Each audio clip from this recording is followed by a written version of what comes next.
Alright, I want to talk about neuroplasticity, and I want to talk about it because I think it's fantastic. And if I think it's interesting and fantastic, I decided a couple of other people might as well. So, basically, there was a time in our lives, well not our lives, but a long, long time ago when we thought the world was flat. And why did we think it was flat? Because we didn't have any evidence to tell us otherwise. But thankfully, for us all now, we know that's not the case. Evidence has proved time and time again it's not correct. This is the same sort of thing for neuroplasticity, or the fact that the brain can change. Until I think it's like late 1980s or early 1990s, which, if we think about it, is not very long ago, we thought the brain was hardwired. And once it developed in childhood, it actually couldn't change past that. It was hardwired in cement until basically when we were in our kind of later, older adulthood, we went into decline and there was some sort of, brain cell injury or death. And so it's this whole idea of, if we go back, see, I don't know which way this is going, of you can't teach an old dog new tricks, but actually you can. And what research has found, and new scientists were trying to prove, and is now known as fact, is that you can fundamentally change your brain as long as there's oxygen and blood going through you. So that's what neuroplasticity is. It's the ability for the brain to change and adapt because of our experiences. And it can continue doing this from childhood right up until, as I said, there's no blood or oxygen going through your body. So, how does it work? What does neuroplasticity do? So we've got the first thing, and basically, let's say that the star is the signal. And the signal, starting up in the top, the signal travels along a nerve until it reaches a gap. Or a gap in scientific terms is a synapse. And when it reaches this synapse, it has a couple of places to go, so a couple of the arrows. And if we want to say it goes to the dark blue arrow for a while, and it continues following this path. Now if the signal of a star continues to follow this arrow for a while, what's going to happen is, as we see in the circle, that pathway is going to strengthen. Yeah, star keeps going along an arrow, chooses one arrow to go down, pathway strengthens, and that's neuroplasticity. Equally, if after a while the star decides it needs to or wants to, based on a variety of different factors, go down another pathway, over time, the second pathway is going to strengthen. And so basically, the idea is that throughout our lives, different pathways can build or get stronger or weaker depending on our experiences. And neuroplasticity can happen for a variety of reasons. Basically, childhood experiences, it can happen because of lessons that we've learned, or just things that have happened to us in our lives. But it's a fantastic discovery that has been made so recently. And there's a couple of reasons that I think it's quite useful. And I'm going to talk about 3 different case studies that I think really illustrate it and have helped make the people's lives different, and I also think subjectively better, because of what we now know about neuroplasticity. So it's things that wouldn't have been able to happen in probably the 1970s and 1960s, but now they can. So I want you to meet Arizona. Arizona was in a plane crash. And when she was in a plane crash, for this speech, she lost her arm. Her arm had to be amputated. However, even though her arm was amputated, she still felt all this pain and sensation where the limb was. And so it became what we now know as a phantom limb. And so she felt pins and needles in this arm. She also felt like it, reflexively kind of caught a ball or kind of stopped a fall if she was to fall down. But most annoyingly out of all of that is that it was itchy. Really, really itchy. And because it was a phantom limb, she could not scratch it. Now, Arizona went to her doctor with this problem. I've got an itch in my phantom limb and it obviously doesn't exist. What on earth am I going to do?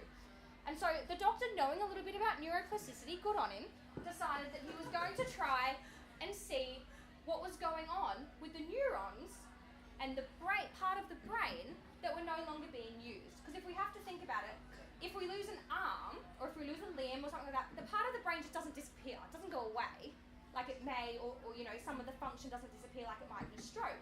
And I'll get to that. It has to still serve some sort of a function.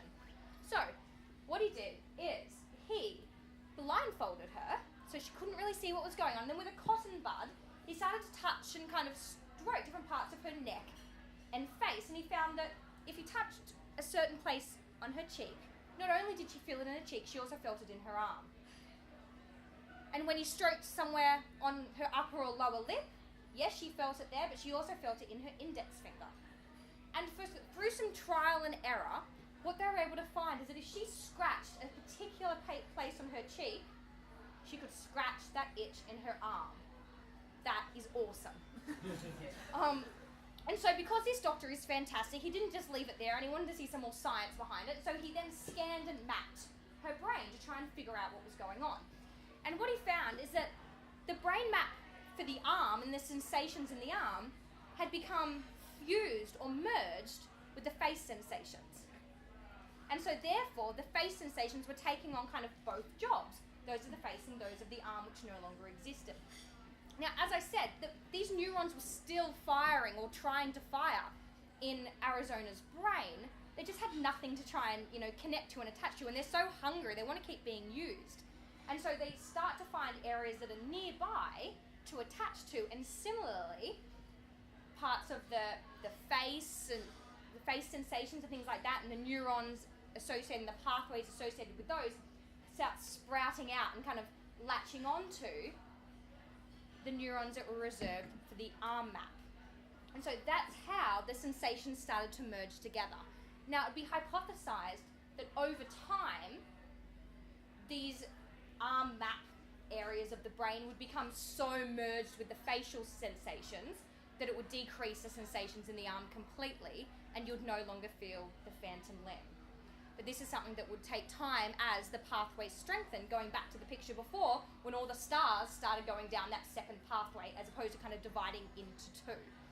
So that was one way that we've been able to see and find and work with neuroplasticity to try and help people, I guess, reduce some of the experiences and pain that's felt through amputation.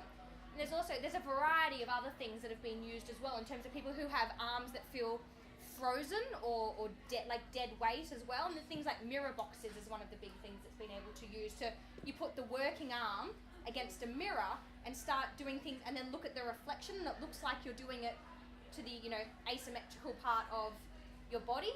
Anyway, I could go into this forever, but I'm not going to. So that's all about pain and amputation. So another way that it can be useful is with stroke. People who have had a stroke. And let's meet Bill.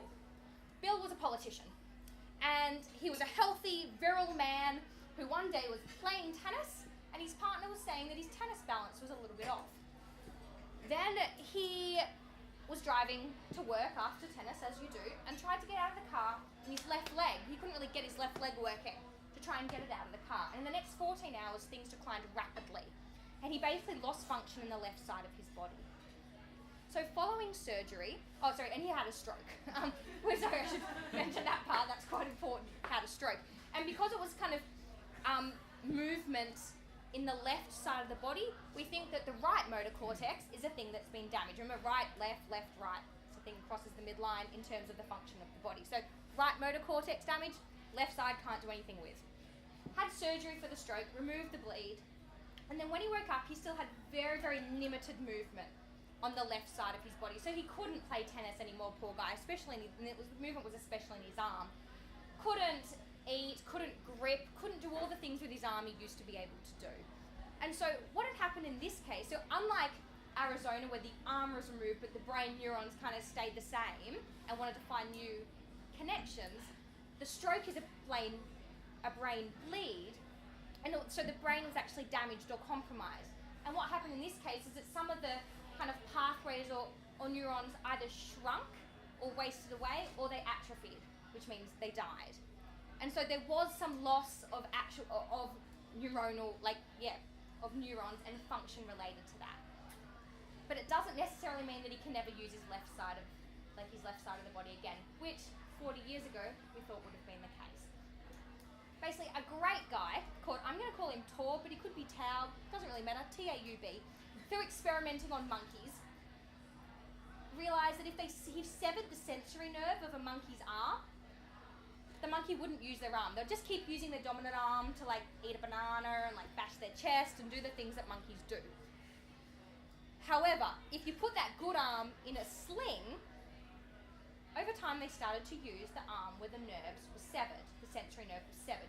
And this was a revelation because before this, they thought that basically reflexes were a result of sensory stimulation and that the sensory and motor cortexes were actually kind of intertwined.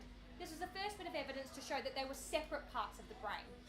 And so this guy was like, well, actually, the monkey kind of not using this dead side of his body looks a lot like stroke patients.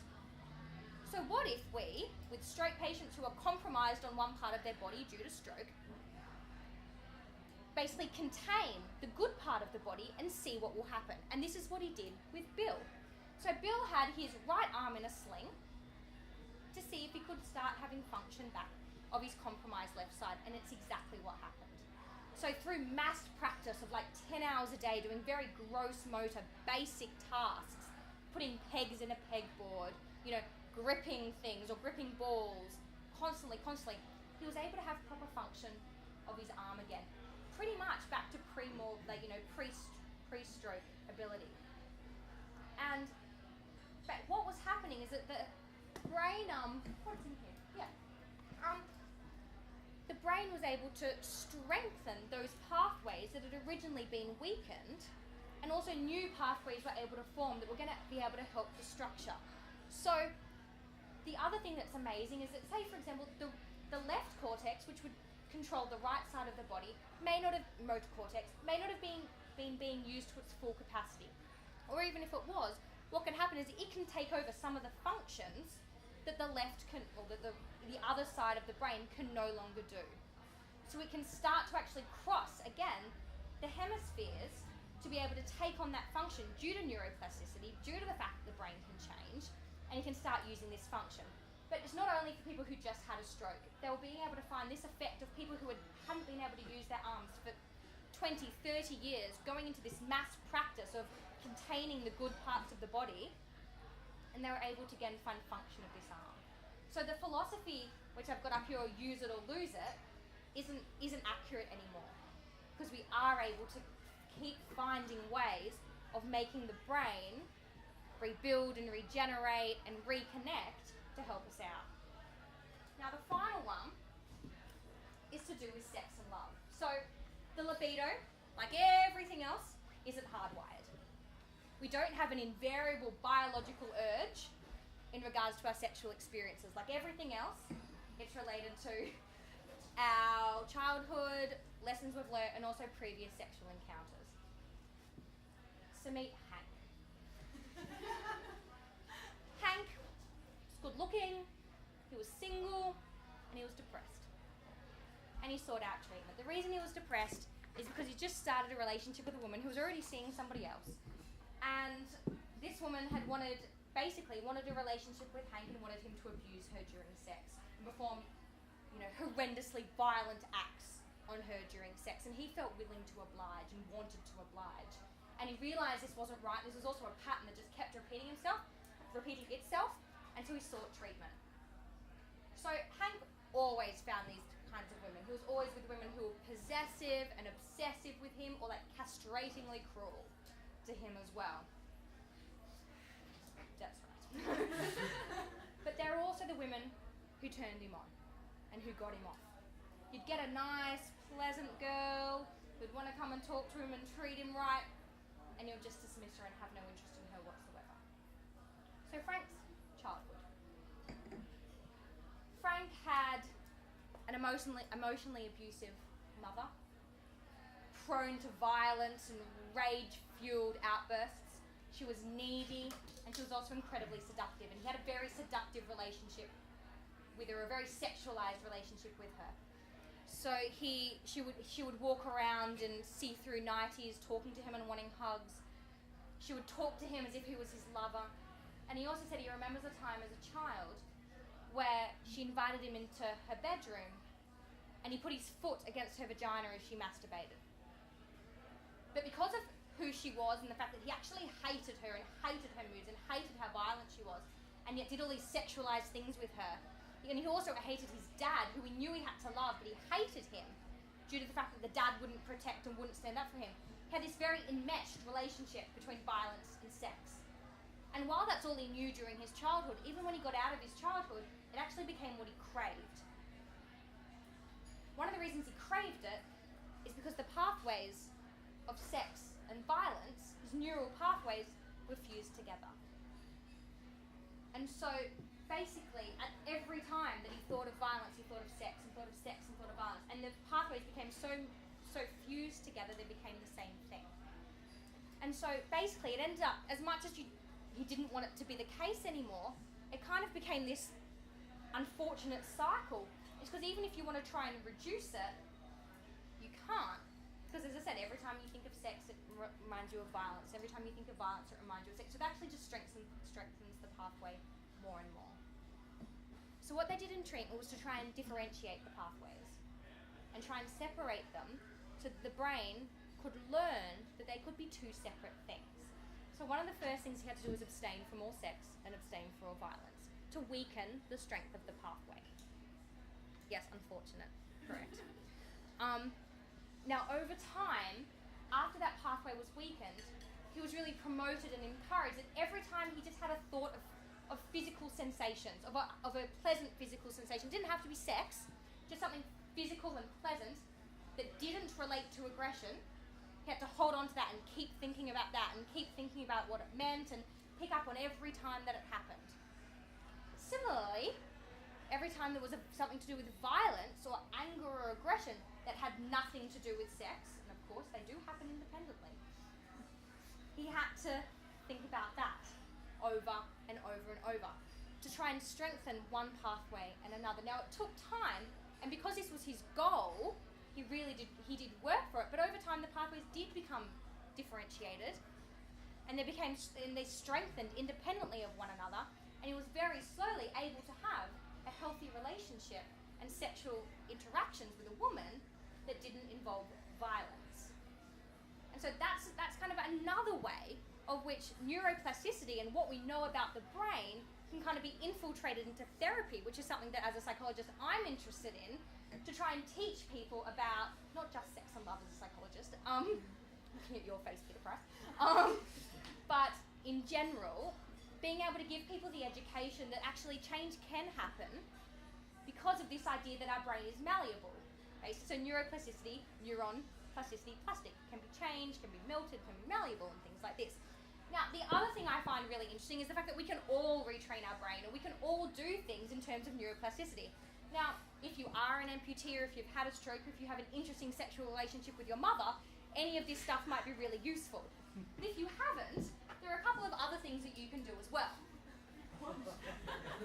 So, you can become a London taxi driver.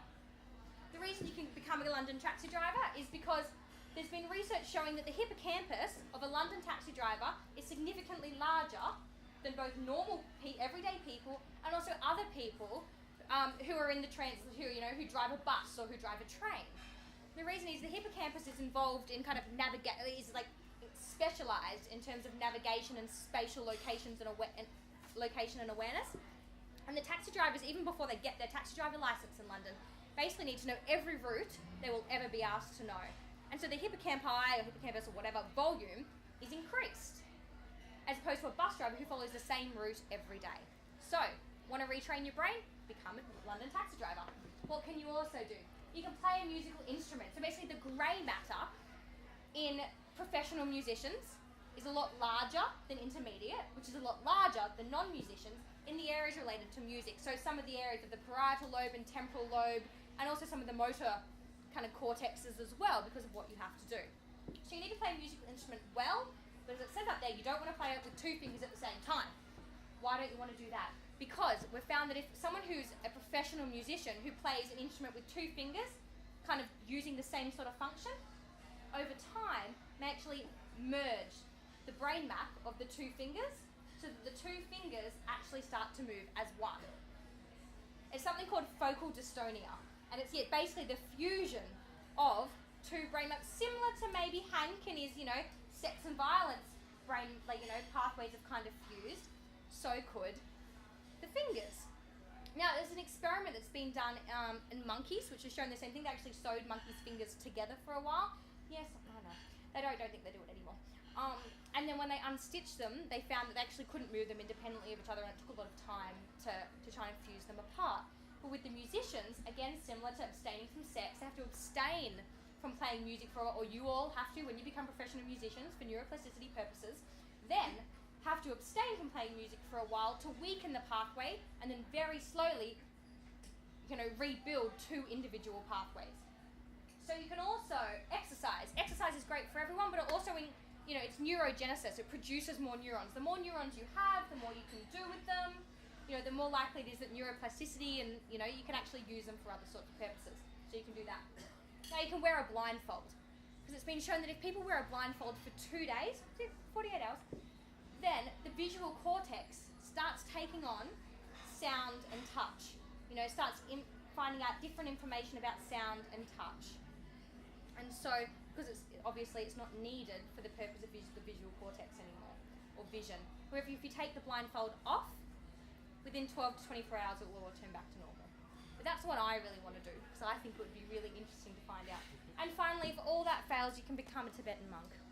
Because research has shown that when compared to same age sort of people, monk, or so someone who meditates a lot or someone who doesn't, is that there's greater gamma wave activation, I'm going to call it, and also greater levels of focus, memory, concentration, and consciousness in people who meditate, and also that the scanning of brain maps and things like that have shown that there's larger areas that do that than people who don't meditate. So basically, they're all the things that you can do in trying to retrain your brain, which we can all do now because we know it exists, and that is it. Oh.